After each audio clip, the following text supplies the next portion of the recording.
today's video, I'm going to be breaking down my draft crushes for this NFL draft, this upcoming draft. Players that I'm very high on.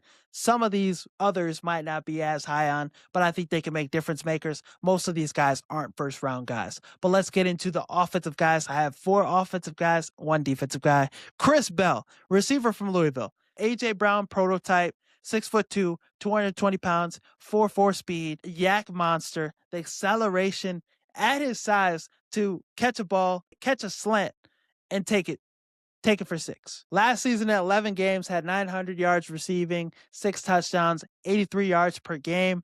I think this is a weapon you could get in the second round. Potential big-time playmaker, special spatial awareness. He could high point a ball, catch it in between 2 defenders, come down with it. He could also catch a ball, break a tackle, juke a motherfucker out, and run for 6. Like, he knows exactly the spots, how to find his way into the end zone. Great contested catcher, great hands. Look at the highlight tape. He's running away from people. Different type of football speed. The 40 is special. 4.4 at his size, but he looks even faster when you put on the tape. Physical as hell off the line of scrimmage. If the Ravens, a team like the Ravens, if they want to trade for A.J. Brown, if they want a difference maker like that, Chris Bell in the second round would do some things for them. You take the Penn State offensive lineman, Chris Bell, second round with your second round pick. Yeah. Against Miami is the best example of how dominant he could be.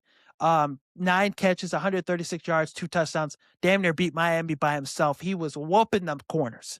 Asses. So I think this is somebody, A.J. Brown is his comp, but you throw him in a lot of NFL offenses. The 49ers would love a weapon like this.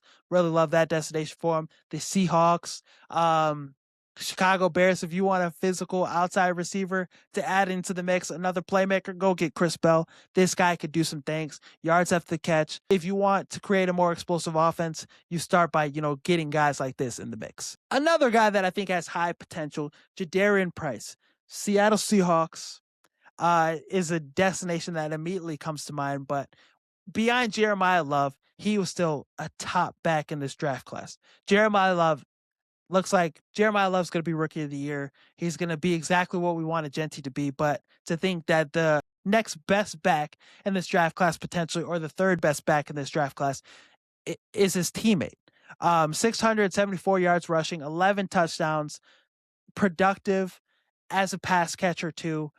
He was able to get his own success behind Jeremiah Love, and he was a guy that could be a kick returner, a couple kick returns for a touchdown in his career. 56 yards a game, average 6 yards per carry in the last 2 seasons. Athletic, nice body frame. His numbers are great. Yards after each attempt, great vision, plays with great patience, has a great burst, and he's always going to finish forward.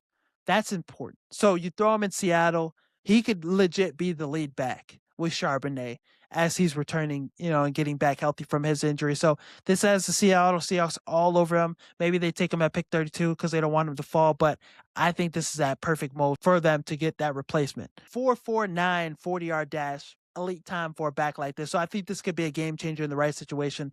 49ers, Seattle Seahawks, those are 2 spots that I'm thinking. Another back, I think he's the second best back in this draft class. Mike Washington, 6'1", 233 pounds, 4.33 40-yard dash. His RAS score is the highest in NFL history for the running back position. So difference maker, physicality, speed. He could hit you with a great combination of it all.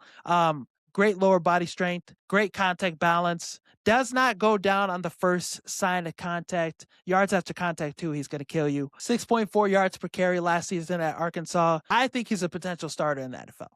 Great downhill, too. And he's improving as a back out the backfield, 226 yards receiving in 2025. But you know what you're getting with him. 1,000-yard back, 3 down back, 1,296 total yards off 195 touches, 9 total touchdowns too. So 1,000-yard back in the SEC and hit it out the park with testing at the combine. So this is somebody that I could see get taken in the second round. He has the potential to be a starting back for multiple years in the NFL. And it's all just one team's going to take a chance on him. And I don't think they'll be disappointed. Want the Bears to be that team. I think he could be that future back, future replacement for DeAndre Swift. Him and Kyle Monangai would be a nice tandem, a nice backfield. And he'd be an upgrade. He'd be a more explosive back. Swift is nice. He's shifty and all that. but I think the home run hitter, the Jahmyr Gibbs type of speed, game-changing speed, Mike Washington provides you that with also being able to truck a motherfucker. Maybe my favorite guy in this draft class that's going overlooked, Jacoby Lane. 6'4", 200-pound receiver, can make just about every catch. The highlight reel catches. Ran a 4.47 in the 40-yard dash. Has some speed. Very light on his feet. Contested catch rate is crazy. Can run every route. Nice route runner. 745 yards receiving last season. 4 touchdowns in 11 games. There was games where he looked like the better receiver between him and Mekhi Lemon. I think this still is a guy that has star potential at receiver. Could be a 1,000-yard receiving guy. He's projected to even go to the 4th round, 3rd round. If he's a day 3 guy, that's crazy in my mind, because you look at before the start of the season last year, he had 1st-round talent. He still has 1st-round talent, in my opinion.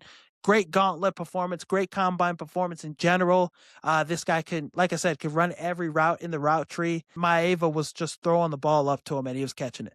Trusting him every time to come down with it. More often than not, he did. So this is a guy that I think you plug him in with the Baltimore Ravens. You plug him in with these teams that need more playmakers. That outside threat, Carolina would be amazing. Him and Tet. The Patriots, if they don't get A.J. Brown. The Eagles, if they're trying to replace A.J. Brown. There's a lot of destinations I think he can go and be a star. The last guy I got defensively, Keontae Scott. This guy could blitz. He could do everything you want a corner to do. Physical as hell. 24 years old, older prospect. But you saw this playoff run, how good he was for this Hurricanes defense. The tackle numbers he was putting up. 13 tackles for a loss this past season. 87.1 coverage grade this past season. 91.2 run grade. Great against the run. Great in coverage. Can be an effective blitzer. 5 sacks last season. 2 pick sixes. 2 total interceptions for the year, 64 tackles, 5 pass deflections, 17 pressures from the corner spot. Yeah, this is a chess piece type of guy. Seattle would be nasty with him. Baltimore's another spot that they want to improve their corner spot. I think he's going to be day 2, day 3 type of guy. Not going to be a 1st-round guy. Has 1st-round talent, though, but a culture-changing type of selection. A leader on the defense. You could plug him into a winning organization. He's going to step up big. You look at, Philadelphia that's trying to replace Reed Blankenship. You look at a destination like Houston that's always willing to take on great defensive talent. Always trying to improve the defense, plugging in guys that, can make a huge impact. Great with those spots. Yeah, just a chess piece. You could throw him at safety. You could throw him at corner.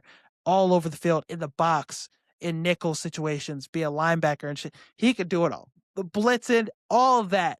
This is the type of guy a defensive-minded head coach would love. A defensive-minded head coach's wet dream is Keontae Scott. So really like what he could do on the field. If I'm a defensive head coach, I'm taking him round 2. Like the Bears, they want to improve their secondary. They want to get another corner. Losing Deshaun Wright, Keontae Scott would be that guy. Would be a dog. Let me know down below in the comments who your draft crush is, and if one of my guys that I've listed is somebody that you are rooting for your favorite team to take. Some people thought the NFC North was going to be the worst division in football this season. They thought it was going to be as bad as the NFC South.